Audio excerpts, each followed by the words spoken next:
Welcome back to the Pain Game YouTube channel. Coming up in boxing, it's the 5 versus 5 event in Saudi Arabia. Matchroom boxing versus Queensbury. The rivalry is settled, and two of the biggest punchers in heavyweight boxing are going head to head. It's Big Bang Zhang, Zhilei Zhang versus Deontay Wilder, the bronze bomber. I can't wait for this one. And Zhilei Zhang is one of the most mysterious and maybe underrated boxers in the heavyweight division. He's from China, so people don't obviously connect with him in the same way because English isn't his first language. And you don't really see massive Chinese dudes dominating fights in the heavyweight division like this. He's unusual. And his size, while it's a gift in that he's quite technical for a big guy and he puts the power punches together beautifully, his size is his gift, but it's also his curse because he is so goddamn big that he can't keep that energy output going throughout the fight, and you will get chances against him. But with a 26-2 record, not many people have been able to capitalize on those chances because he hits hard. Now, this guy started boxing for a similar reason to what a lot of the champs start boxing. They don't want to get bullied. And being that he was so much bigger than all of the other kids at school, he was a bit of a target when he was a kid. And much like with Alexander Usyk and Tyson Fury, it was his dad who wanted to push him into the combat sports world. And with the size of Zhang, he was always going to be a super heavyweight, and he started his amateur career in 2003. Now, Zhang got a bronze medal in the World Championships in 2007 and 2009, and he went and took silver in the 2008 Olympics. So this guy was good from the get-go, but he wasn't like Usyk good where he was barely losing a fight. He was often losing one, winning two, losing one, winning. His record was a real mixed bag back then. And one of his most notable wins at amateur level was against Andy Ruiz Jr., who famously dethroned Anthony Joshua later on down the road. And actually, Zhang would meet Anthony Joshua in the 2012 Olympics. And here comes Zhang, a bit more chiseled back then, a bit more hair. Anthony Joshua making his way to the ring, looks well young. He was young back then. And obviously, amateur, at the Olympics, it's about scoring points. It's not about damage in the same way a pro fight would be scored. Quite good from Zhang. Zhang, being a southpaw, it makes him extra difficult because to have that level of technique and power and be a southpaw, it's unusual. And he lets his hands go there nicely. And this was a very clever combination from Zhang as AJ overextends, and he's quite good on the back foot here, Zhang. He's quite clever. This is a hell of a competition, yeah. What a treat. Oh! And Zhang goes down from Anthony Joshua with that strong right hand. That must have been a fucking shock for Zhang. A man as big as him getting put down in the amateurs. And I think AJ just caught Zhang perfectly on the chin there. And that was a huge win for AJ over Zhang, knowing he'd beaten an Olympic silver medalist on his way to his own Olympic gold dream. It was huge for him. But for Zhang, must have been a bit of a fucker. This new kid on the block puts you on your ass. It must have hurt his confidence a bit. Now, this setback caused Zhang to retire from amateur boxing, and he had an international amateur record of 36-18 when he turned pro in 2014. And this is how Zhilei Zhang's pro career got started. Looking to land hard and heavy as Curtis Tate backs into the corner. Jesus Christ. That looks suspect. I've got to be with it. Nah, I think we're watching something dodgy here. I didn't think this is how this video would go. But hey, 17-second knockout. Do you know what I mean? However you get it, I'll take it. I have to admit, I've seen fighters on Misfits show a lot more heart than that. So, come on. So let's have a look at some of his performances against people who can actually fight. Puts him in his corner. Oh, lovely right hand from the other dude. Jesus Christ, Harper caught him. He's got a chin, though. This is the thing about Zhang. He doesn't get hurt easily. Oh, he's hurt him there. He's definitely caught him. Oh, and that right uppercut. Jesus, he sent him flying out the ropes. This is some backyard shit right now. Body shot, drops him. Woo! That was it. On a mobile phone, but you could, just that one, like, I can literally see the ripple effect in this poor man's stomach. Dangerous man. So when you're fighting a Deontay Wilder, he's used to being in there as the only guy to be as feared for the one-shot kill. Zhang isn't quite Deontay Wilder. Nobody is. But bloody hell, he can whack. I like Zhang, how he bullies you around the ring, right? And this is why I said how unusual it was what Usyk did to Fury, because this is what big men do, right? They take the center and they use their power to make you respect them, and he's just clipped them with a massive backhand. And he's thrown one, but he doesn't want to know now. He's hit the deck there because he just doesn't want to exchange. And I don't blame him. But it's like you don't get greedy with a guy like this. You can't keep overextending and throwing too many because that's what happens. Jesus Christ. You got greedy. He's blaming his hamstring. Aye. The fact that you just got your chin checked has got nothing to do with it, has it, pal? You poor bastard. Nah, mate. No, stay down. Stay down. Just blame the hamstring. No one blames you. The way he timed him with that 1-2 and the accuracy. For a big guy, right? A lot of big lads, they've got really long arms. They're not as accurate because the coordination when you're 6'6" to guide that punch on the end of that long arm, it's hard. But Zhang is good at it. And this next fight's an interesting one because it's the only one Zhang has ever drawn. He's in there with a guy who's 26-4 with 20 KO wins. He's younger than him, as most people are with Zhang. He always seems to be the older guy, the shorter guy, and lighter by about 20 pounds. And Zhang ain't having it. He's trying to put a dent in him early, and he does. He puts him on the floor. But the lad, his feet are alright, so... Oh, and this is a fucking banger of a fight, this. Although this kid isn't exactly like Wilder, he's not as tall and lanky and rangy as Wilder, he's given him similar problems. Because Wilder closes the distance well, and that's what this kid's actually doing pretty well. Ah, he's dropped them again. Zhang drops him again, but he's back up immediately. He gets back up as if he's pissed off. I like that. Again, this guy's on fucking wobbly legs. Jesus. 3 times in 3 rounds he's been dropped. How on earth was this a draw? This kid's actually starting to get Zhang's respect back.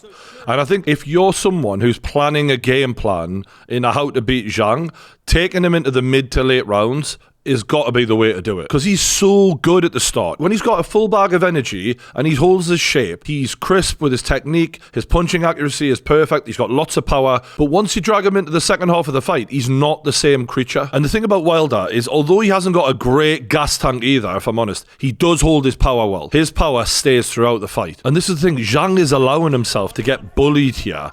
And you see him do this regularly where he starts so well and just fades. And look, all fighters fade, but some fade badly. And he does, like when you put it on him. But this is the thing, I don't know if Deontay Wilder has that ability to just keep pushing. Because we've seen he faded against Fury. They're both so well matched in that they both start amazingly and fade unbelievably. And it is going to come down to who wants it more, providing neither of them get knocked out early on. Look at him, he's backing him up after being dropped 3. This is shameful, this, like. And this is the thing about Zhang. He's got all that talent, but the gas tank, man. Do some jogging. That's coming from me. If I'm telling you to do jogging, you've got problems, bro. Look at him. He's knackered, Zhang. He's absolutely knackered. It's like Usyk Fury all over again. What a fight. These men left all of it in there. Unbelievable. And this is kind of a similar story to a few Zhang fights where he starts so well, and then towards the end, he's unrecognizable. If he had a gas tank, he'd be one of the most dangerous fighters in the world. He already is, but he'd be really hard to beat then. Zhang is measuring him here. He's patiently measuring him. It's not like the last fight. I think he must have learned his lesson here. Measuring him again. He's really slowly but surely... Ooh, and he'd been working on that from the opening bell, and this guy is gone. And that was because Zhang didn't just go out there trying to pull the trigger too quickly. He really stayed patient. And it's the way he's holding his head in his hands, as if he's just found out bad news. It makes me feel sorry for him. Like he's just been told one of his relatives has died or something. Like, come on, mate. That was perfectly executed by Zhang. You want to see a thinking fighter who can learn from his mistakes. He clearly learned from that last fight, and you can see the Chinese fans in the audience loving it. And then he fought a guy called Scott Alexander, and it really felt like Zhang is now starting to become a contender in the heavyweight division. He's got a good record, he's got that Olympic level pedigree. The thing he's lacking, I would assume from everything he said, is the money. At the time, he's having to fund all of his own training. He's not a big name, he's not earning these massive paychecks. And as much as we see those big money fights between Usyk and Fury and AJ and all of that, what you don't think about is the guys like this, and they're just praying that they can keep winning to have a chance at the big time. And this is where Zhang was at this point in his career. He's in there with a kind of a smooth operator here. This guy is he's a bit more tricky, he's a bit light on his feet, and he's going to be harder to pin down, you'd think. And Zhang looks like he's had a good Christmas. I don't know if he even celebrates it. It's looking a little thick. And again, Zhang with a very similar game plan here of just stalking his opponent into the corner and bullying them with those power shots. Bullying him like a big man should. He knows how to use his front foot, and what a shot.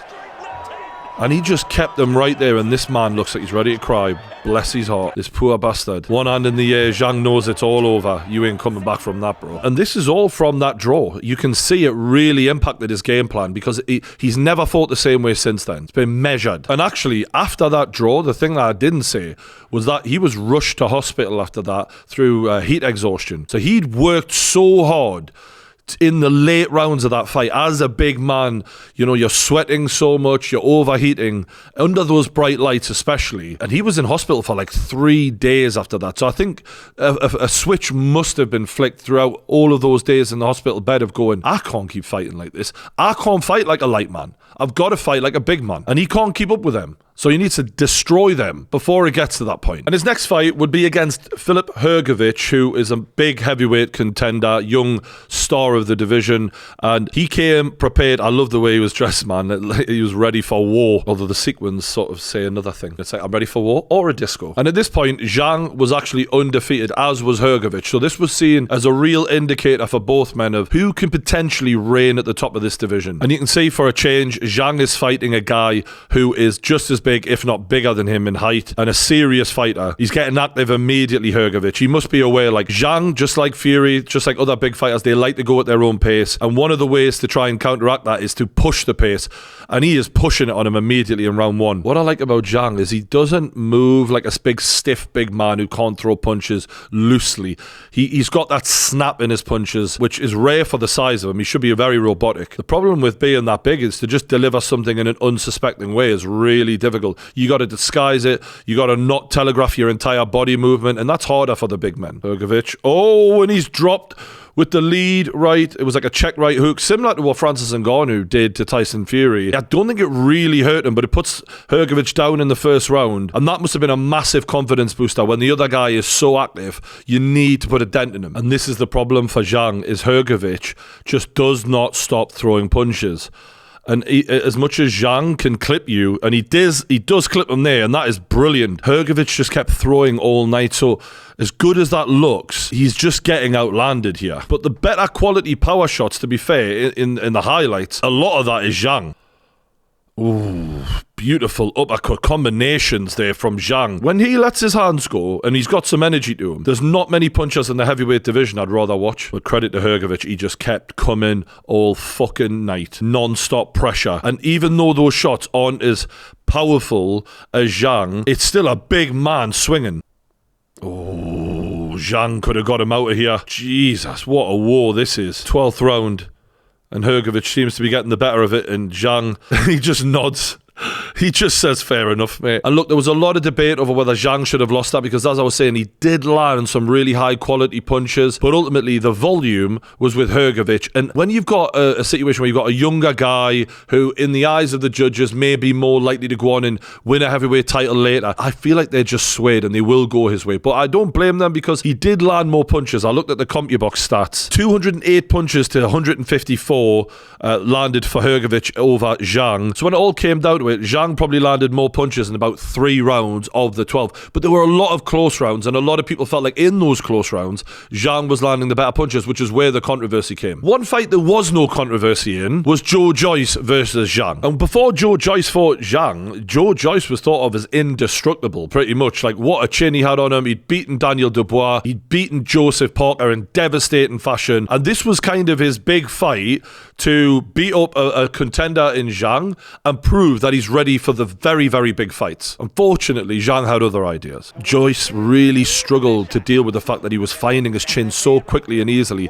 And coming into this fight, Joyce had lost a fair bit of weight, and I think that was a sign he was taking it seriously, but actually it hindered his punch resistance, which was legendary. And you can just see in this, Zhang is just constantly tagging that chin. As much as Joyce is landing as well, Zhang's doing quite a good job of circling away from that lead hand, which does a lot of damage for Joyce. He's got a really good jab. It's just very consistent. It's not the fastest, but it's always there. And he's just circling away from it and taking the edge off of it. And he's circling into his power hand.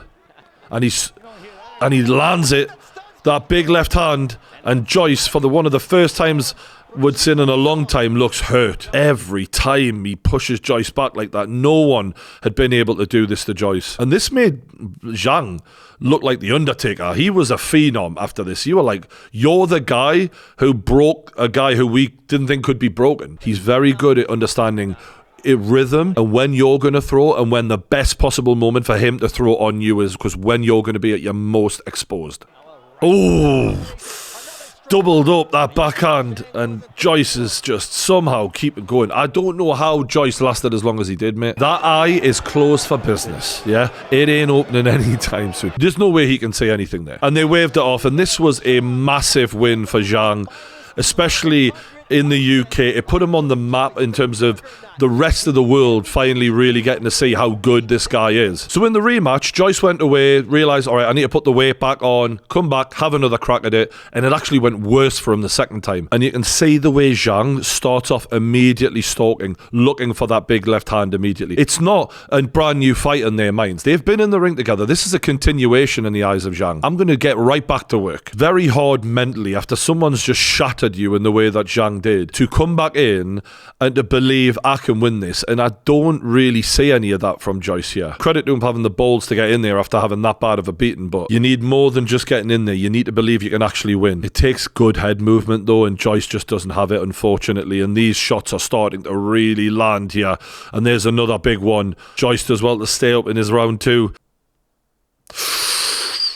That was sad, that. I don't know why. I quite like Joyce. He seems like a really nice bloke. Every interview you ever see him, he's the nicest guy. But he just got caught, man. And I think the referee was very aware of how bad that could have went. I think he did the right thing in waving that off there. Zhang just looked one step ahead from the get-go. And look, styles make fights. That fight was the perfect style for Zhang to look good. Joyce is big and slow, a bit like him, but he's not as slick as him. And Zhang has that natural hand speed early in the fight. If there was a fighter who'd be a terrible matchup for Zhang, it's Usyk. Got the head movement to avoid those big shots. Got the footwork to keep the pressure on you, work you hard, got the chin to withstand the power. But another fighter who also brought a difficult package for Zhang was Joseph Parker. Now, early in the fight, even Parker struggled. He was put down early on. To be fair to Parker, showed a lot of resilience, a lot of mental strength, and that is key to beating Zhang. And what I will say is, ahead of this Deontay Wilder fight, although Wilder has shown similar weaknesses to Zhang in that they fade, Wilder against Tyson Fury showed a never say die attitude that I think puts him in good stead for this fight if he wants it bad enough. And I remember watching Parker getting battered early on in this fight, thinking there is no way you're going to come back from this. And this is a classic Zhang thing. Like, he's dominant early on, but he does leave windows. And as with the draw, as with a couple of these other fights, he lets you back into the fight after he drops you. As does Wilder. So I expect this fight to be so exciting for that reason. They could both drop each other in the first 5 rounds. Anyone can win it. And Zhang actually drops Parker here in round number 8. And Parker had been putting a hell of a pace on. So for him to still manage to get that chin and put him on his knees, it just shows, I'm saying he doesn't carry his power as well as some people do. He's always a threat because he's so fucking big and strong. And Parker won that fight, but a lot of people felt like Zhang had almost snatched defeat from the jaws of victory. He had that fight right there. He could have finished him. He was showboating, and then his gas tank starts failing him, and Parker starts growing in confidence, and before you know it, he lets the fight go. Wilder and Zhang are perfectly matched for this reason. You never know when one of them is about to win or lose, and this fight has all the makings of a power-punching heavyweight classic. So let me know in the comments below, now that we watched a lot of the Wilder footage, a lot of the Zhang footage,